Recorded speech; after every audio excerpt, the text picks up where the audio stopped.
Good afternoon, and welcome to Live Healthy Miami Gardens Facebook Live weekly health and wellness series brought to you by the City of Miami Gardens, Live Healthy Miami Gardens. Our goal is to bring our community information and resources to help us make the healthiest choices possible for ourselves as Miami Gardens community and our families. My name is Ketia Harris. I'm Community Health Data Specialist at Jesse Trice Community Health System, Program Manager for our Breastfeeding Touchpoint program based out of Jesse Trice Miami Gardens, member of Live Healthy Miami Gardens, and your host for today. So, Live Healthy Miami Gardens was born from the realization that although health is largely influenced by our individual choices, the conditions in the communities where we live, learn, work, worship, and play are also major contributing factors to the racial and ethnic health disparities and healthcare disparities faced, as well as our overall ability to make healthier choices. We know that these conditions are systemic, historical, and continue to impact us as communities of color and a whole here and now. Live Healthy Miami Gardens is a community initiative and part of the city's efforts to address these conditions and reduce poor health outcomes through the transformation of policies, our environment, and the healthcare system overall, making the city of Miami Gardens a healthier place to be. Joining us today is Charity Bish, certified lactation consultant and mom of two sets of twins, who in fact actually ended up breastfeeding and pump feeding for three sets of twins. On today's Facebook Live, we're discussing her experience with tandem feeding and what that is, as well as touching on a very sensitive topic, one that could also be very triggering for families that have experienced this, which is the experience disregard for Black mothers and families' voices by medical professionals that contribute to the disproportionate cases of maternal and infant morbidity and mortality in the Black community, including the untimely passing of another IBCLC mom and friend of Charity's, whose twin girls she then took on as her own. Um, Charity, thank you for joining us today. And I know you, from what I understand, it's been a little bit over a year, but I still want to extend my condolences. Can you tell us a little bit about yourself? Hi, everybody. Again, I'm Charity. I'm a mom of four. I have two sets of twins. I have twin boys that are 7, and I have 15-month-old twin girls. I actually jumped into the lactation world shortly after giving birth to my twin sons when I was experiencing difficulty getting help with breastfeeding. So I have been now doing lactation work and I became a lactation professional 7 years ago. This is something that's near and dear to my heart. There are so many of us that are struggling with this issue of breastfeeding and finding a community and a tribe that can help us. So I'm very passionate about mothers. I'm very passionate about childbirth. I am very passionate about making sure that Black women get the support that they need. Beautiful, and thank you again for joining us today. You're welcome. Um, I'm very curious before we jump into some of the breastfeeding conversation about just having twins and two sets of twins. How's that experience been? It's been pretty amazing. I was always told it was going to be super duper hard. I mean, I don't know anything else because I've only ever had twins, so I don't know what it would be like to have one baby, but it hasn't been super hard. I mean, the first 3 months were a doozy, but after that, things start to settle, the dust settles, and we find our footing, and so it's just been amazing. Thank you. That's amazing to hear. Looking at you now like a superwoman. I remember when I was pregnant and I was wishing for twins, and then I had my one baby, and she seemed like she was like it was like four of her at once. I'm just like I'm good with my one. Thank you for my one. So I really commend you as a mom, as a advocate for breastfeeding and maternal health. Oh, Um, so from what I understand, you're currently breastfeeding the youngest sets of twins. yes, I am. Okay. Was there any point where you were breastfeeding, breastfeeding and pump feeding for all six children at one time, including the friends twins, or were the boys weaned by the time you started breastfeeding the youngest? No, my boys actually weaned January of 2021. So that was just recently that they weaned.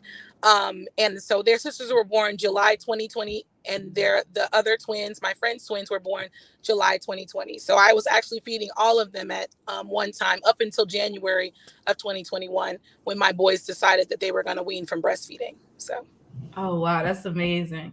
And was it exclusive? Well, not exclusively. Well, yeah. Was it exclusively breastfeeding? Was there formula involved? Pumping involved? Tandem feeding? There was tandem feeding and pumping. None of my babies have ever received any formula. So even when I had my difficulties, I went straight to the pump and I started to pump for them. And I got a lot of different techniques from Googling online, since I didn't really have a village to, teach me how to do a lot. So I did a lot of Googling, found a lot of different resources online to get myself through. But yes, for the very beginning, I was nursing at the breast, I was pumping, and I was also giving the girls some bottles here and there. So it was a lot going on. Triple feeding for sure. Yeah.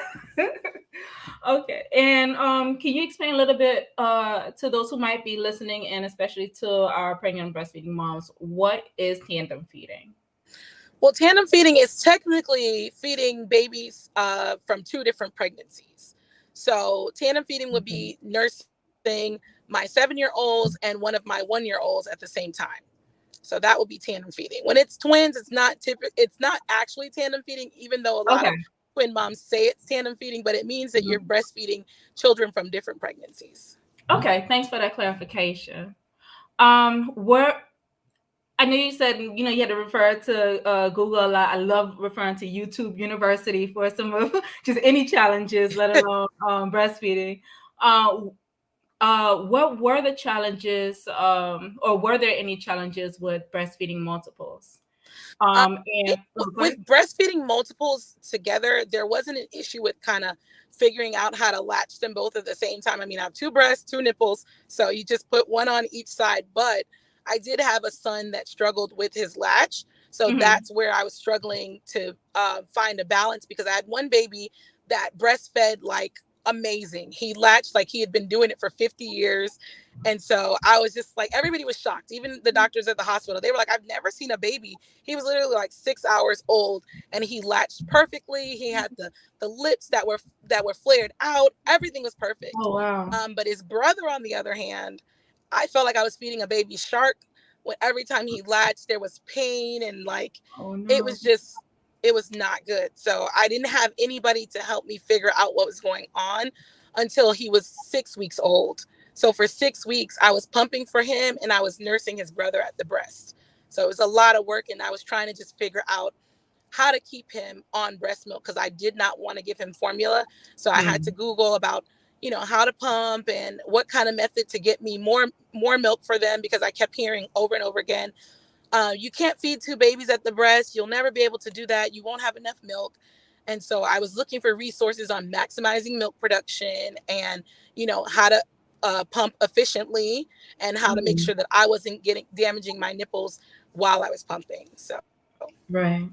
Did you find anything in part? Well, out of what you researched and reviewed, what were some things you found that were most useful? Well, there's this one website. I don't know if I can mention it. Is that okay? Or I think so. it's by an Yeah, just IBCLC. go ahead. Go ahead. Go ahead. It's called Kelly Mom. So they have Mhm. this huge database with lots of information that it has studies that back it. So it's not just, somebody's opinion. It's actually researched and medical information. So I was able to go on Kelly Mom and I got lots of information on how to pump, how to make sure that I maximize milk production, and how often to feed my baby, because that was another thing. I'd only been around my family members that fed formula, and their babies were very scheduled with their feeds. So I Mhm. wasn't clear on how to even go about this in the first place. So I got a lot of information from there, and there were other little websites here and there, but that actually was the meat and bones of where I was getting all of my information. Okay, cool. Kelly mom. All right. Um, so you're the oldest crew, the twin boys. I know you mentioned you they weaned earlier this year, in January, Yes. right? Hmm. Um, you said there's seven now? Yeah, they'll be 7 in December. So Oh, okay, nice. yeah. Okay, so what encouraged you? Because I know for some, I know there's recommendations to breastfeed up to 2 years, or you could breastfeed longer. But what encouraged you to continue to breastfeed your boys up until the age of 6? Well, I just like all the research that I was doing, it just showed that breastfeeding was so beneficial. And there wasn't Mhm. anything that said if you breastfeed to this point, it's bad for your child or for your baby. So I decided that from all the research that I would breastfeed on demand and I would breastfeed until they outgrew the need. So that was my goal. From the beginning, I took it day at a time. I took it month by month in the beginning because, breastfeeding a newborn and an infant is challenging. Right. But as they got older, it started to get easier, and so there was no pressure to quit as long as it was working for the three of us. So we just continued, and I saw that they were healthy. They hadn't had any colds. It helped them to sleep and regulate their emotions as they started to deal with those big Mm. emotions becoming toddlers. So there was just so many benefits. I couldn't understand why I would even, attempt to take it away from them and deal with all the emotions that comes with weaning. Right. Right. And I would and as I'm learning more too, because it's always a learning process. And Hmm. as I learn more about breastfeeding and the benefits of breastfeeding, hindsight, I think, I'm also thinking, why not? Yeah. So I'm glad to hear that. As they got older, though, were there any rules or boundaries set for them with the breastfeeding encounter, with how or when they breastfeed? If that makes sense. I didn't really set any rules. If we were out and I was busy doing something, like obviously if I'm shopping, I'm just not gonna, stop right there. I wouldn't tell them no, but I would say, give mommy a couple minutes. And then, by the time we got back to the car, or if we were somewhere like Target where they had little chairs, I would sit down and I would nurse them there. So just encouraging them to be patient with me when they wanted to nurse. That's all I asked for. Other than that, I would nurse them on demand whenever they asked for it. All right. Okay. And you said they weaned themselves, or what? I Yeah. think you said you. So, how was that experience? And what was that point where the boys like, okay, I'm done. Okay, so the older of the twins, um, shortly after he turned 6, we were having a conversation, and I was talking to one of my other friends that actually is a lactation professional, Mhm. and she was asking me, well, when do you plan on weaning him and all this stuff? And I'm like, well, he just breastfed this morning. He was like, shh, mommy, don't tell her that. And I'm like, what's wrong? You don't want me to tell her about you breastfeeding? He was like, no, I don't want them to know. And I was like, okay. So then we started talking about it. I'm like, do you want to stop breastfeeding? And he was like, no, but I don't want you to tell them. So eventually I think he just thought about it and he decided he Yeah. was ready to stop breastfeeding. And he was asking some of his cousins, are you breastfeeding? And they were like, no, what's that?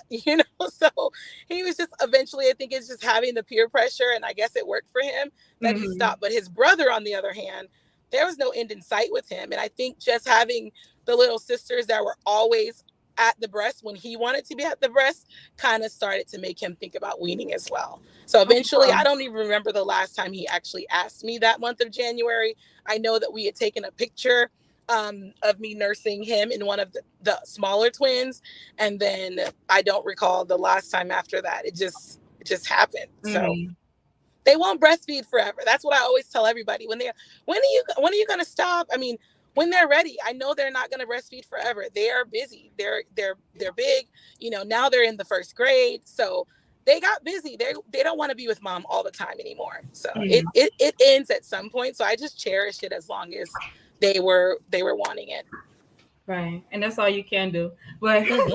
I think it's adorable. It sounded like the younger one, if he could, it would. He Oh, would he would go still forever. keep he would still anytime I'm nursing his sisters, he comes over and he's like, hi nursies. And Oh, I'm like, oh my god, okay. that's cute. So he definitely was a lot more attached than his brother was. Hmm. Okay, and someone in the chat, I believe Leslie, was also saying how much of a super mom you are. Not only breastfeeding for 6 years, but then breastfeeding twins. that long, and then another set of twins. And I second that. This is superwoman status. Thank you guys. Mhm. With that It said, just so worked for us. It just worked. I mean, we had our difficulties in the beginning, so I'm very grateful that we were able to go as long as we did because honestly, at that 6 week mark, I didn't know that we would make it 6 years. I was for sure that somebody was not going to be breastfeeding because it was very difficult to even find help when I needed it. So, right. And I see a question another question in chat by Leslie. Thank you. What is the recommended age to stop breastfeeding?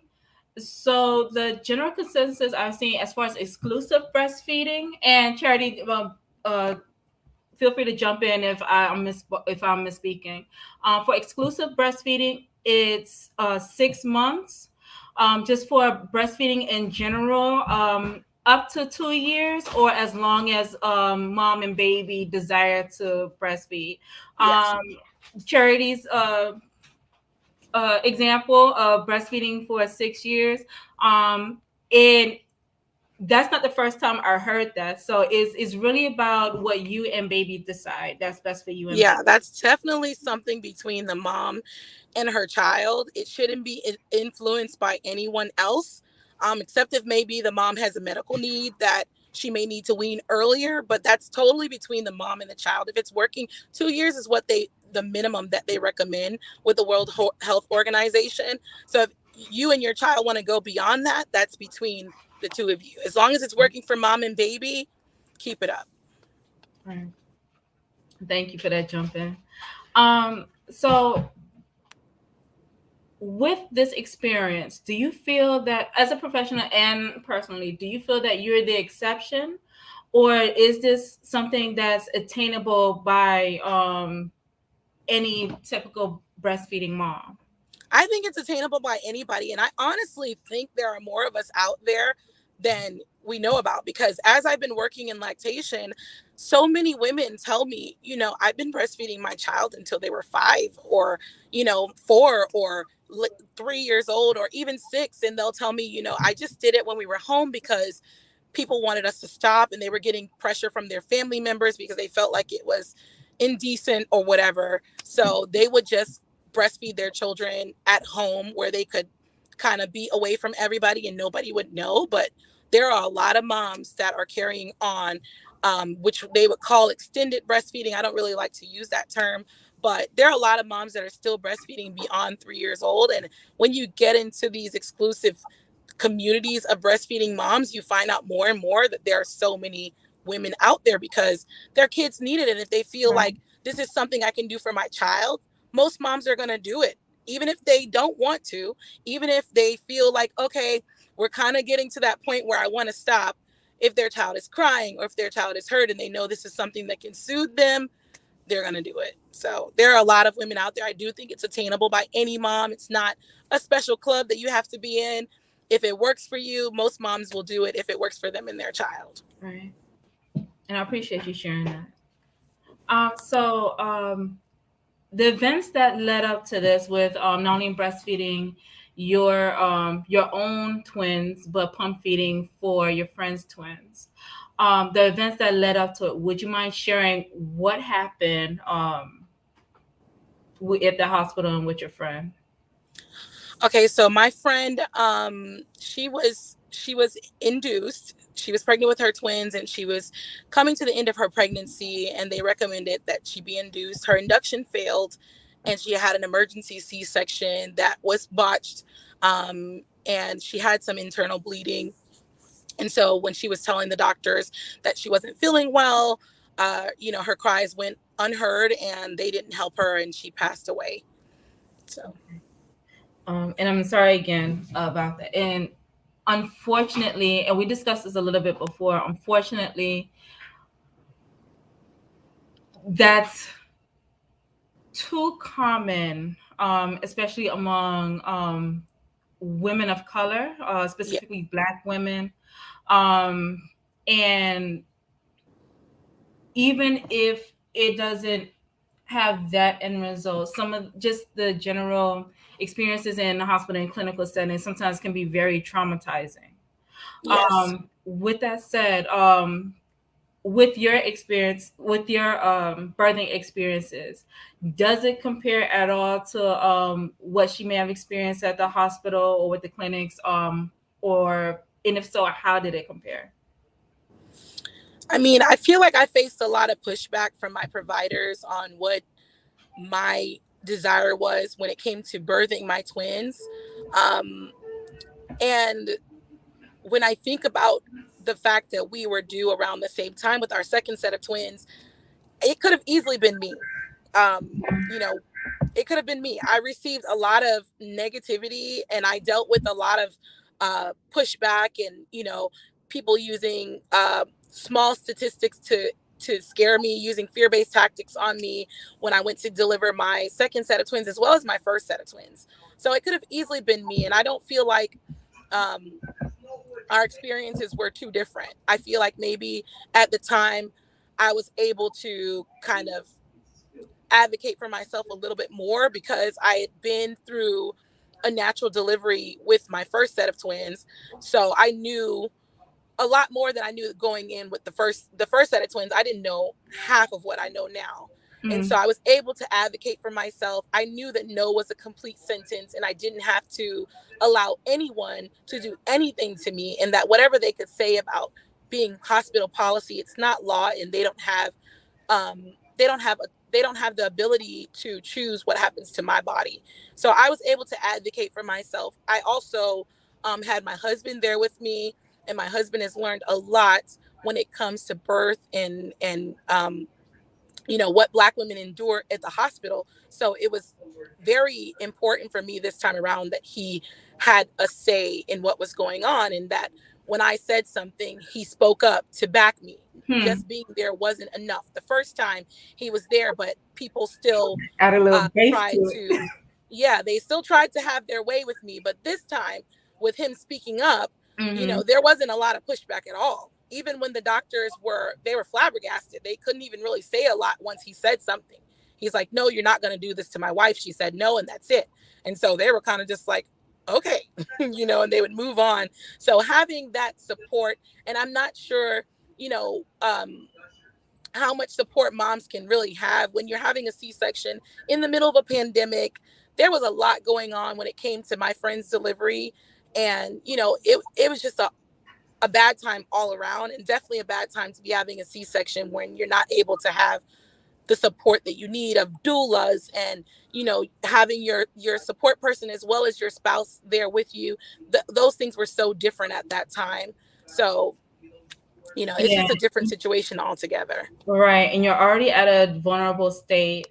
And just even considering the pushback, just like we discussed before, the pushback and just the disregard, even with our know-how and health literacy and everything like that, is almost scary to imagine those who might not have as much health literacy, that don't know that you actually have autonomy over your own, your body, Body, yeah. of what Hmm. the provider may or may not say is mandatory versus what's optional, or what they should be explaining to you. And then we're in the middle of a pandemic, like you said, we can't have that support system around us to be that second or third voice like we really want to. Right. um my experience, not to get too much on myself, but just to lead up to what I want to ask you. One of the out of a lot of things I experienced with my daughter during delivery was that I was very clear that I wanted to exclusively breastfeed. Once I gave birth, I didn't know the process of once I was sent to the room and they separated from my daughter, and I guess did whatever checkups or everything they needed. I didn't see her for 2 hours, and when I came back, they had already initiated feeding. So even trying to speak up for myself or for my daughter, it was that sense of that helplessness type feel. Yeah. Um, I know you shared an incident with your your daughter, your youngest set of twins, and letting them know that you did want to breastfeed and the encounter you had at the hospital. Could you share a little bit about that? Yeah, so I had my twins at 33 weeks. My second set were born premature. So at the time when they were first born, I had talked to them and I was like, I want to breastfeed them. And they told me, oh, they won't eat for about 3 days. When they're preemies, we don't, start feeding them right away. We kind of give them glucose and water, and, they won't be ready to eat for about 3 days. So about the second day, I come into the NICU where they were, and I scrub up. And I'm like, while I'm scrubbing up, I'm looking in their room and I see this big stack of boxes. And I'm just kind of like, what's that? So as I get closer, I see that it was formula. And I'm just like, okay, who's this for? Hmm. And so they're like, "Oh, this is for your girls. They're gonna start feeding today." And I was like, "Well, they told me it was gonna be 3 days." They're like, "Oh, mom, they're ready today, so we're gonna start feeding them through the NG tube and get some milk in them." And I'm like, well, I don't want them to have formula. I told you all that I'll be breastfeeding, so they're not going to need that. And so she's like, well, you're only 2 days postpartum.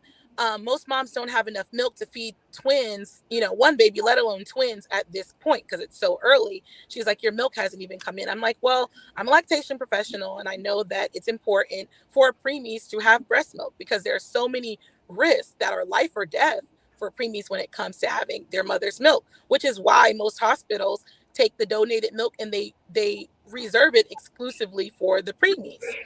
So I told her, well, don't worry about that. I have plenty of milk already. I will make sure I go and bring it up to the NICU. I'm going to go down and bring it back up. And so when I brought this big cooler, it was like a big cooler and I'd already had all this milk in there. She was like, is this your breast milk? And I'm like, yes, it's my breast milk.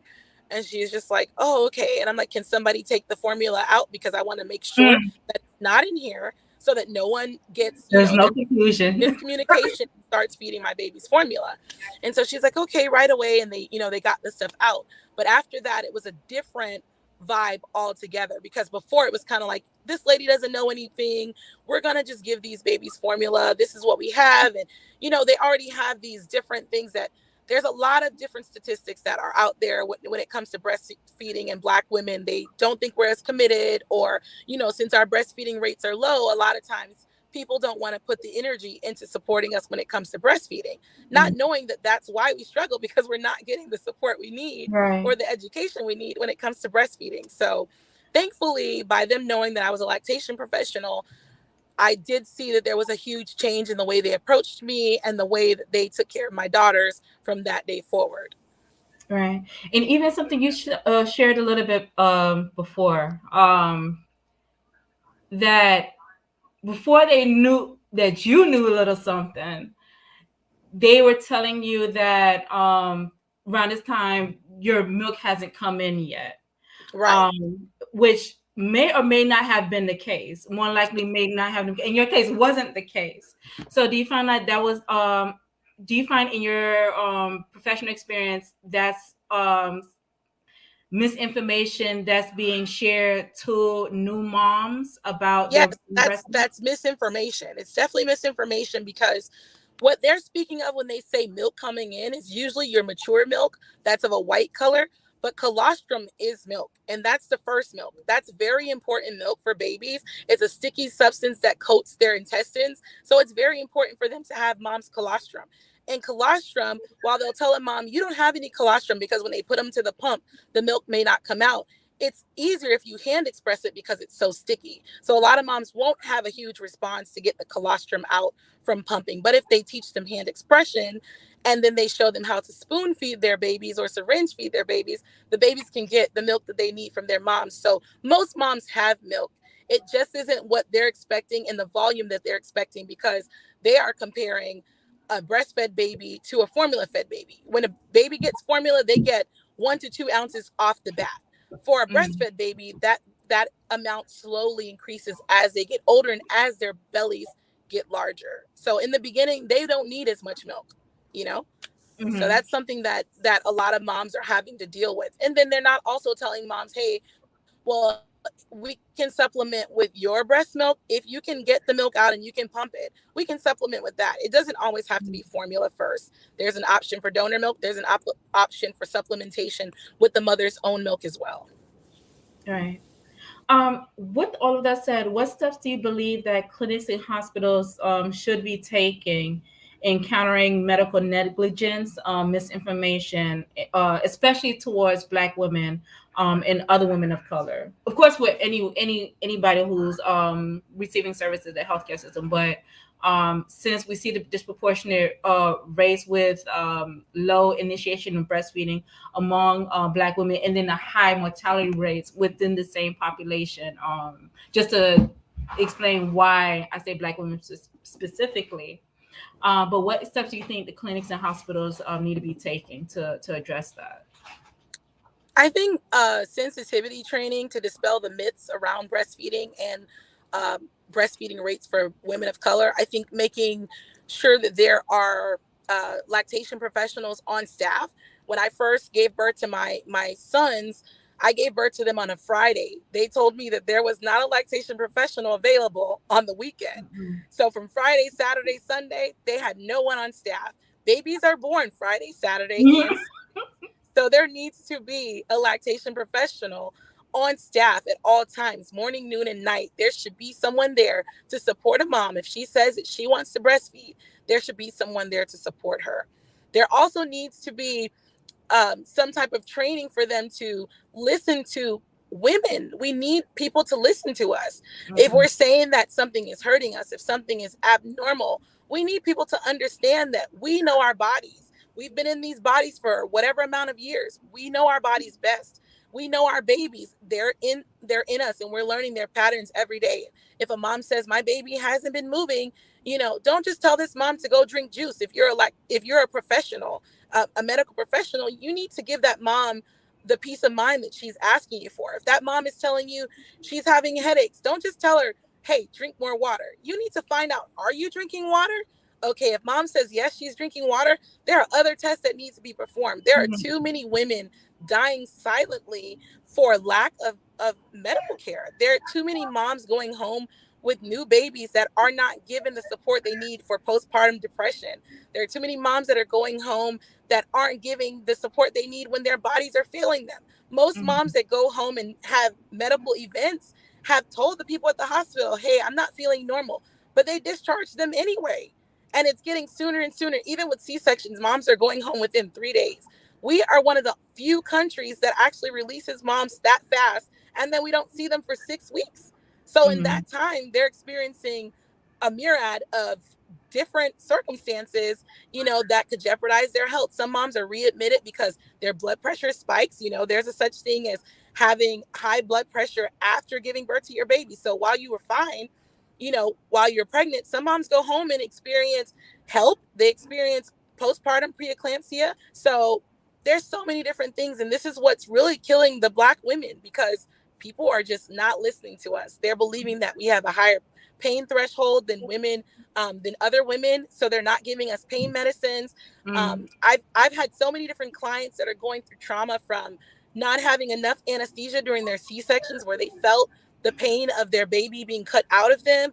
So there's a lot, and we're dying at an exponentially higher rate than anyone else when it comes to doing something that is so natural. We need help. We need people to listen to us. We need there to be trainings in place, and we need there to be repercussions when these doctors and nurses and medical professionals ignore what we're going through. We need there to be something in place that helps to protect us. Right. And what are some tips or advice you would give to the pregnant and breastfeeding moms and families to, I guess, not to counter, but in attempts to counter the mistreatment in clinical or hospital settings? I would say education is key. Education is so important. It's important for moms to spend that time um, prenatally educating themselves. Have your spouses to be educated as well. Your parents, anybody that's going to be a part of your tribe and your support system needs to have the education so that they can help you advocate and that you can advocate for yourself. So I recommend reading up. If you're a mom that wants to breastfeed, don't wait to find out about breastfeeding as soon as your baby is born. Spend that time getting the information about breastfeeding, asking those questions. There are free meetings around virtually. Some are in person now, via La Leche League, Breastfeeding USA, that you can go and have a meeting and talk with mother to mother support, where these women have been doing this for years and they can give you advice for free for those that are not able to afford lactation support. And if you feel like you cannot afford to see a lactation consultant, call them anyway. Call us. We want to help you. Mm-hmm. Call them. There are so many of us that work on a volunteer basis, a sliding scale basis. And I know that was one of the issues I had when I first gave birth to my sons. There weren't a lot of lactation professionals in the area where I was in Miami. We were in a first food desert. So there weren't a lot of people that were there to help you with breastfeeding to begin with. And the ones that were there were charging a lot per hour. So I just felt kind of discouraged on both ends that I wasn't going to be able to get the support I need. But Mm-hmm. had I known that a lot of these lactation professionals are that passionate about breastfeeding that they will take the time to help you, even if they know there's not going to be any compensation. That's not to say that they don't need to be paid, but if there's a struggle, they are willing to help you, because our priority is making sure babies get breast milk, and making sure that Black babies get breast milk, because they are dying at a higher rate than any other infant at this time. So they need the milk, and their moms need to breastfeed too. Mm-hmm. I see another question from the chat. Do newborns need less breast milk than processed milk? If Okay, so when it comes to breast milk, most newborns take less breast milk at the time. Actually, babies should take about the same amount of breast milk and formula, which is 1 to 1.5 ounces per hour between feeds. So if you're feeding your baby every 3 hours, they shouldn't be having more than 4 ounces of formula. Every 2 hours, then you would give them about 2 to 3 ounces of formula. So that's for any baby, no matter what they're taking. A lot of times our babies are being overfed because formula takes longer to digest, so they feel like they'll just give them a lot more milk, and then they're satiated a lot longer. Breast milk is more easily digestible, so breastfed babies are hungry usually earlier than a baby that's fed formula. and with that said, they also breastfeed more frequently, or they feed more Yes, frequently. yes, that's correct. Are the advantages of breastfeeding shared with new moms prior to giving birth? Not always, and that was part of what I said about reaching out and looking for the information for yourself. There's so many different studies regarding why moms need to breastfeed and the benefits that we have for breastfeeding. And breastfeeding is protective of breast cancer for many moms. So breastfeeding is something that really is life or death when it comes to mom and baby. And I cannot stress that enough. We see that in our Black community, Black women are also dying from breast cancer at a higher rate as well. And that can also be related to the fact that we are not breastfeeding as much because there's not that support out there. So it's very important for mom and baby. There are health benefits for the mom as well as the baby. There's health benefits when it comes to your mental health and helping with postpartum depression, your physical health when it comes to your breast and making sure that you're getting the milk out of those ducts. It's helpful for the mom's heart. Just there's so many different things that helps to balance out your hormones. It helps with you for you to bond with your baby. There's just so many benefits, and I don't think they're always told to moms beforehand. So that's why it's very important for moms to look for that information as well, or to look for a professional. You can see a lactation professional before you have a baby to breastfeed. You don't have to wait until your baby is here to reach out to a lactation professional. Right. Thank you. Um, and we're about to wrap up. Is there any, if nothing else, is there any advice that you would like to, general advice that you would like to share with families who are breastfeeding or considering breastfeeding? I don't think there's any time like now to be breastfeeding. I mean, we're in the middle of a pandemic.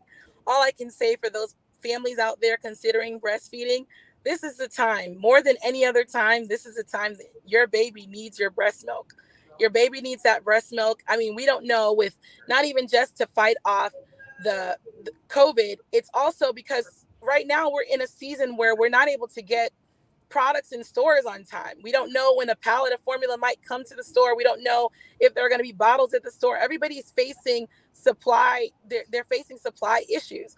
But breast milk is something that is demand based. So as long as there's a demand for breast milk, there will be a supply of breast milk. Hmm. So that's all I can do is recommend that moms and families choose breast milk first. Try it at least for a couple of days. See what your body can do. You'll be amazed. Take it one day at a time. Don't pressure yourself in saying, out the gate, I'm going to breastfeed for 6 years. Take it one day at a time, month by month, and just know that all the breast milk that you give your baby benefits your baby. Even if it's 1 day, 2 days, 3 years, it's all beneficial. It's helpful for you and it's helpful for the baby. So just definitely give it a try. Thank you again. I really appreciate you joining us today and sharing your experience, some important information and education, and as well as your passion. But you did come Yes. highly recommended by Rocio with Yes. the Children's Trust. Yes. I really appreciate the recommendation. I'm glad that you are here. I feel encouraged. I hope that some who are attending now or who may review this recording later are encouraged as well and motivated and empowered. Thank you again. Any final thoughts? No, no final thoughts. Just keep those babies at the breast. Okay. But thank you. Thank you all for tuning in, whether you're tuning in now or later, and continue to live healthy until next week, Tuesday at 3 o'clock p.m. And thank you again, Leslie, for joining us. Oh, also check out some other breastfeeding resources at Linktree/JT Breastfeeding.